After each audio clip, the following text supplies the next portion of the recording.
So yesterday, I had the privilege of introducing our passionate leader, and I'm pleased to be able to do so again today.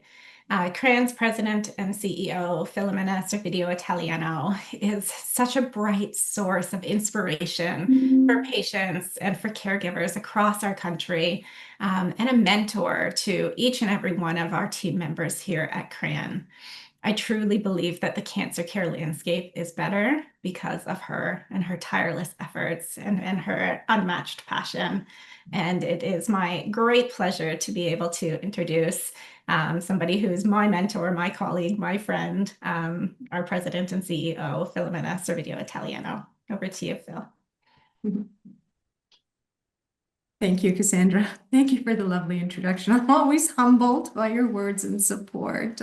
Well, good morning, ladies and gentlemen, and welcome. Welcome to day 2 of our Biomarkers Conference, focusing on advancing the vision to leverage clinical evidence and the patient voice as we proceed towards establishing a national strategy for advancing comprehensive genomic profiling, or CGP, in metastatic cancer care in Canada. Yesterday's agenda was focused on laying the foundation for the establishment of a national strategy for CGP readiness. We heard from Don Husserow and Eddie Nason, who both spoke to the economic and health system readiness. And the question that repeatedly is asked of us is why CGP is not readily available to patients in Canada. I will share with you, my friends, that while CGP is not readily available, it is highly advocated for as a standard of care for metastatic cancer patients in Canada, though system-wide implementation across Canada's provinces does require significant work. CRAN, in collaboration with its patient group partners, strongly and urgently advocate for a national framework for CGP. However, its full integration into the Canadian healthcare system faces hurdles related to jurisdictional health policy and system capacity. We have seen evidence from CRAN's cost-benefit analysis study emphasizing that CGP for metastatic cancer patients is highly beneficial. It provides critical insights for precision oncology by gaining a better understanding of the tumor's biology, opening doors to targeted, life-saving therapies rather than broad, less effective treatments for patients. While the scientific and clinical value is present, provinces are currently working to address persistent system-level gaps, funding models, and logistical workflows needed for coast-to-coast implementation. I began my president's welcome address yesterday with an urgent plea, and I will do precisely the same today. An urgent plea to continue to push provincial governments to incorporate CGP into routine cancer care to improve equity and metastatic cancer patient outcomes. Because as I always say, anything less is simply unacceptable. We will assist governments and all stakeholders to ensure this becomes a reality by continuing to generate thoughtful, evidence-based findings that will help to inform decision makers throughout their funding deliberations, and by hosting events such as this one today to provide a path forward with respect to the challenges that need to be addressed on the system-level gaps and logistical workflows. To that end, it is my absolute pleasure to introduce today's featured patient, Michelle Audoin, a lovely young mother, fervent patient advocate, and stage 4 breast cancer patient. In 2017, Michelle was diagnosed with hormone receptor positive HER2 negative breast cancer that had metastasized to her lungs. She underwent typical biomarker testing, and her treatment consisted of a mastectomy, ovary and fallopian tube removal. She has had 2 lung resection surgeries to control her breast cancer. Her initial therapy consisted of hormonal treatment to help suppress the estrogen, progesterone that was fueling the growth and potential spread of her cancer. Once she progressed on third-line treatment, she underwent CGP through liquid biopsy, which confirmed an acquired mutation, ESR1, and actually confirmed her cancer is now HER2 low as opposed to HER2 negative, which can be very helpful for future drug therapy consideration. How's that? Her fourth-line treatment now consists of capecitabine, to which she is responding nicely and deemed the best therapeutic option, a benefit obtained by undergoing CGP. After having gotten to know Michelle, my friends, I can truly share with you, ladies and gentlemen, that she is unequivocally an inspiration and encouragement to anyone undergoing a metastatic cancer experience, be it a de novo patient or a veteran of the disease, because much like Eric Hamilton from yesterday's patient feature, Michelle has taken a devastating diagnosis and turned it into an opportunity to not only help herself, but provided a path forward to assist others, as she serves as the chair of the Canadian Cancer Trials Group Patient Rep Committee and a patient advocate and community collaborator and a member of All-Can Canada's Evidence Working Group. She is truly beyond remarkable. Good morning, Michelle, and welcome to day 2 of our Biomarkers Conference. We are delighted to be highlighting you, your brave, courageous journey, as well as your remarkable efforts in the patient advocacy space, which has benefited so many across Canada. Good morning, Filomena, and to all those who are attending. It's such a pleasure to be here. Thank you so much for that warm welcome. You know, when CRAN picks up the phone to call, I'm always there to answer. I have, you know, family and friends who've been affected by colorectal cancer also. So this is something, you know, that is deeply important to me. And this conference and this biomarker testing and this call to action to make CGP, you know, the standard for Canadians is really, really important to me. So thank you. Oh, it is absolutely our privilege to be hosting you this morning. Michelle, thank you for joining us. I actually have a few questions that I'd like to ask you, if that's okay. Absolutely. All right. It has to do with your lived experience and the role that CG played in that lived experience. The first of which is you are a young adult breast cancer patient undergoing a metastatic cancer experience.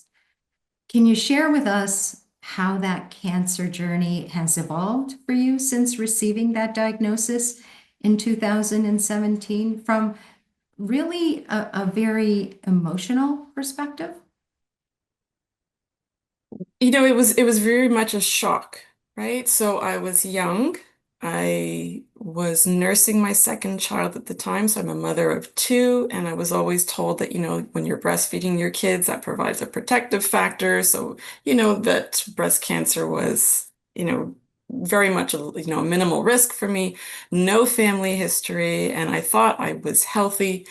So then to, you know, be told that that little lump that I felt in my left breast was actually, you know, a symptom of a bigger problem, which was, you know, this de novo metastatic breast cancer, which meant that both of my lungs were filled with tumors, too many tumors to count.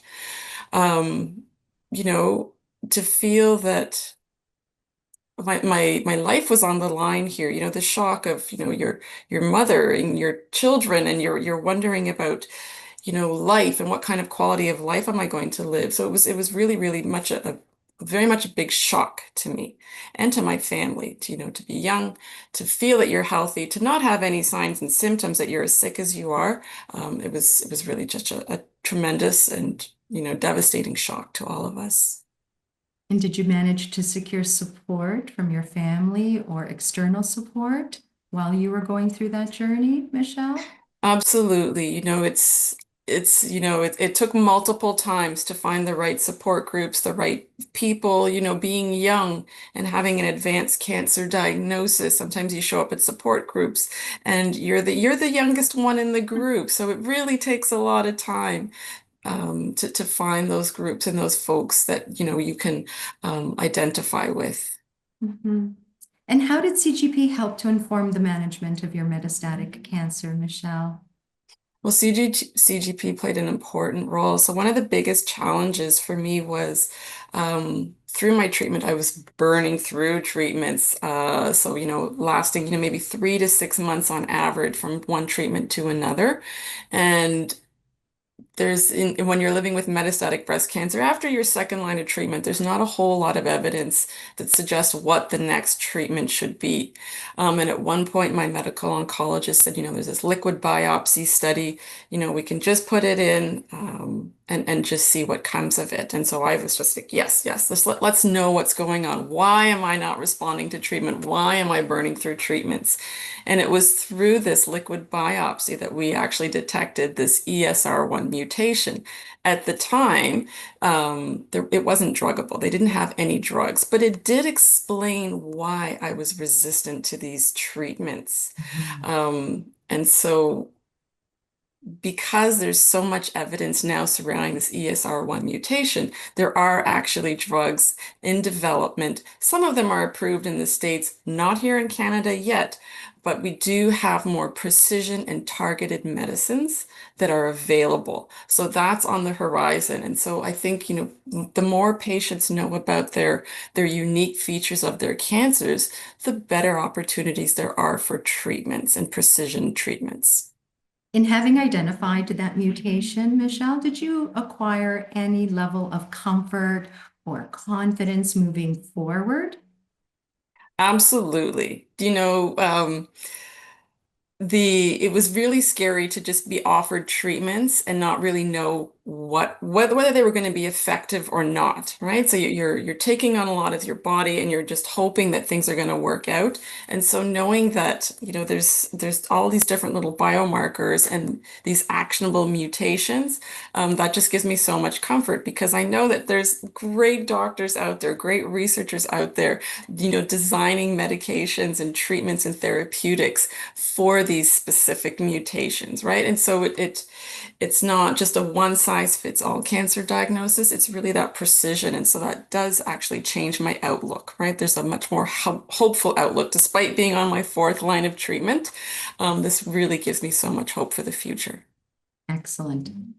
And finally, Michelle, if you could make a recommendation to public policy experts regarding CGP, what would that recommendation be? And there's a part B to this, but I'd like you to answer that question first, please. Yeah, well, absolutely. Like I think we need that early detection. We need that CGP. Every cancer is different. For me, the CGP or that liquid biopsy detects that mutation because of the previous treatment. So doing that at the beginning of my diagnosis wouldn't have picked up this mutation. It's an acquired mutation.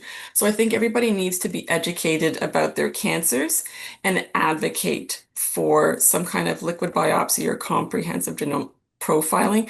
But this should be standard in Canada.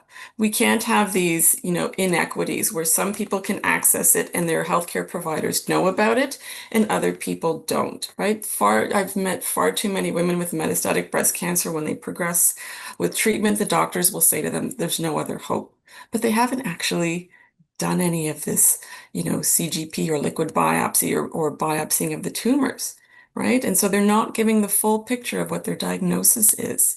And so we can't let people fall through the cracks. So we really need to have this accessible and ready for everybody.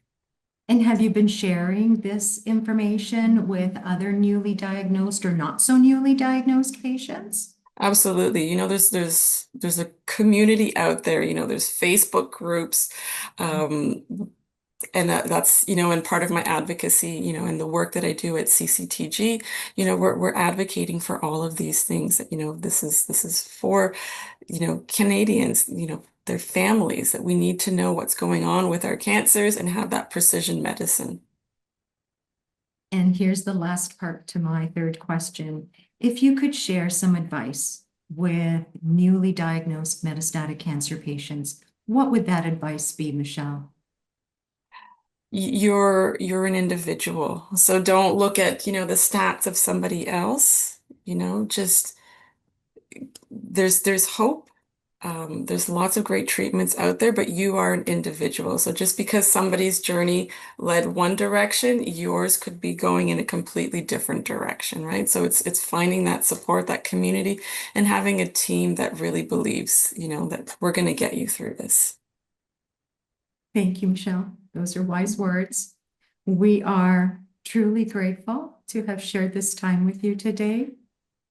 I know I speak on behalf of so many when I say we all wish you well with your cancer treatments, your advocacy work, and achieving best outcomes. Godspeed, Michelle. Thank you so much. Thank you, dear.